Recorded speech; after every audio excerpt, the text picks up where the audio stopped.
So we start off with this white-haired demon-looking dude yelling on top of a tower. He is then interrupted by two women talking about the enslavement ritual is complete. Hey, all I'm gonna say is Triple N is over. Y'all can go crazy all y'all want to.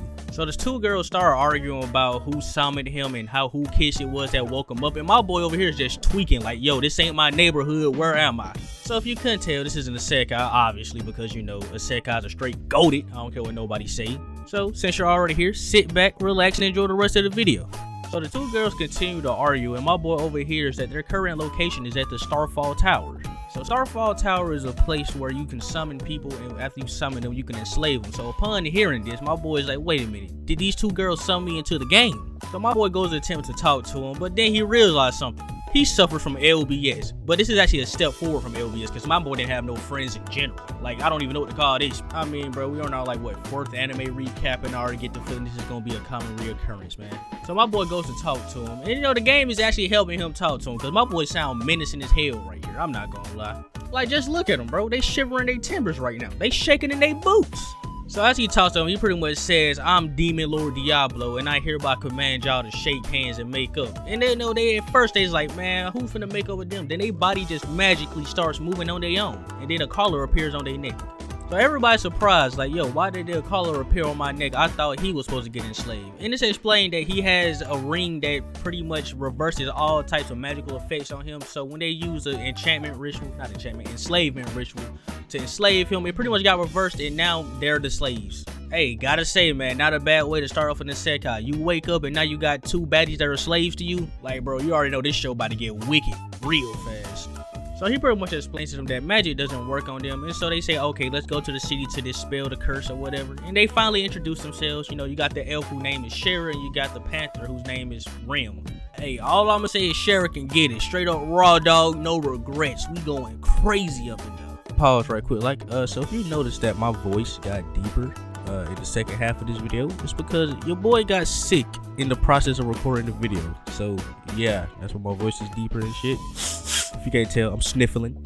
So yeah, with that being said, I hope you're having a good Christmas right now. Hope you get everything you wanted. And yeah, back to the video. So they head to the city to apply to the Adventurers Guild because, you know, you can't have an isekai without the Adventurers Guild. You know, that's like peanut butter and jelly. That's a bun that must not be broken. So they head into the city and go to a hotel for the night so they can rest. And while they're renting a room, they have an argument about who Diablo's gonna sleep with at night. And the clerk's just not having it. So she tells them to shut up and only gives them one room that all three of them have to sleep in. So while the three of them are wondering why they gotta share one bed, they are approached by this random lady named Celeste. But turns out she's not random all. She's actually pretty important. She's actually a mage that keeps the barrier around the town. So she pretty much keeps the town safe. So she comes here to see Rem, but you know, after seeing both of them in collars, she's obviously gonna question Diablo. So Diablo pretty much gives her the rundown of what happened. They try to enslave him, but he reflected the spell. Now they're his slaves, and she asks if he can undo it, and he says he can't. Which I guess technically makes sense, because technically they enslaved themselves, since it was their spell that got reflected on them. So it makes sense if you ask me. So while Diablos and Celeste is talking, one of Celeste's bodyguards tries to pipe up on Diablos, and my boy just shuts that down immediately. You know what I'm saying? So he pretty much get bitched out about Celeste. So while they're leaving, he gives Diablo like the stain face. He's like, nah, you ain't finna bitch me out in front of my employer like that. So you already know what that means. You already know that boy finna try to catch Diablo lacking. But before any of that can happen, my boy Diablo questions Rem. He's like, yo, for somebody that powerful to come visit you, you must have a secret. And you already know how these work. Of course, she ain't finna tell him off the bat. So he goes to quote unquote torture her. And one of the best scenes happen because when Shara hears this, she just goes back to just eating her food. Like, I'll be here. Don't even worry about me for real. So her torture is pretty much just him sensually rubbing on her cat ears. And let me just say, that's a scene I can't show you for YouTube, so you should probably just go watch it yourself. And let me tell you, bro, it gets wicked out there, okay? It gets wicked. So after that quote-unquote torture, Rem tells Diablos that she houses the soul of a demon lord that when she dies will be instantly resurrected and cause havoc on the city, which is why you know that Celeste is trying to prevent that.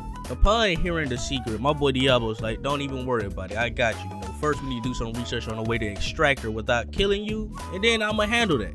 After he tells Rem this, he goes outside to take a breath of fresh air, and you know, to reflect on his situation, you know, the fact that he's really in a video game right now. So as Diablos is reflecting right now, my boy gets approached by the dude he bitched out early. You know, the dude who got bitched out in front of his boss. So yeah, he comes back and try to cause some problems. So my boy summons a level 30 salamander, and he's just like, yeah, this is it, level 30. Yeah, nah, he just absolutely nukes it in front of a fucking city square. He just nukes the salamander. Like, bro, look at him. He turned that salamander into sketch lines, bro. Absolutely decimated it. So after my boy Diablo gets done deatomizing this salamander, that mage over there was looking like befuddled, just like, yo, what just happened? Who are you? And that's when my boy drops that bombshell on him. I'm a level 150 demon lord from another world. And that right there wraps up episode 1 on how not to summon a demon lord. If you enjoy it, let me know down below. Leave a like, leave a comment if you want to see episode 2. But yeah, if you couldn't tell by my voice, I'm a little bit sick. You know, just a tad bit, you know, just a little. Also, Merry Christmas, my fellow DJs. You know, I promised I was gonna get a video out on Christmas Day, and here I am at 4 o'clock in the morning making this video for y'all. You know what I'm saying? Trying to stay the man of my word. If you're watching this on Christmas Day, you know what I'm saying, I hope you're enjoying some hot chocolate, eating some good food, enjoying time with your friends and family. With that being said, I hope you enjoyed today's video. Leave a like, leave a comment. If you're new here, go check out some of my other stuff and subscribe. If you don't want to do that, that's fine too. It's been your marvelous leader, Sage Mode, and I'll catch you in the next video.